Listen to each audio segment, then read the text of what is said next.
Mae postio'n ddwyieithog ar y cyfryngau cymdeithasol yn ffordd dda o rannu i siaradwyr Cymraeg bod eich gwasanaethau ar gael drwy'r Gymraeg. Mae'r adnodd hwn yn cynnwys ymydroddion Cymraeg a Saesneg defnyddiol sydd yn cael ei ddefnyddio'n aml ar y cyfryngau cymdeithasol. Draftiwch eich post o gwmpas rhai o'r ymydroddion rhain. Cofiwch i gynnwys y Cymraeg a'r Saesneg yn yr un post. Defnyddiwch y cardiau fflach defnyddio rhain hefyd, sy'n cynnwys Cymraeg sylfaenol i chi a'ch mudiad. Mae'n well defnyddio'r cardiau fflach yn ymarferol. Mae eu fformat cryno yn ei gwneud yn ddelfrydol i'w cadw ar eich person, wrth y ddesg neu on the move.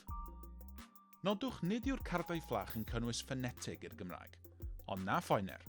Mae'r ymadroddion i gyd sydd wedi'u chynnwys yn y cardiau o fewn y llyfryn ymadroddion, sydd yn cynnwys y ffonetig, os mae geirio'n dod yn anodd i chi. Cychwynnwch wneud ymdrech heddiw gyda'r adnoddau iaith ddefnyddiol rhain. Mae'r adnoddau rhain ar gael i'w lawrlwytho am ddim ar dudalen Wefan y Cynnig Rhagweithiol ar Wefan Pafo.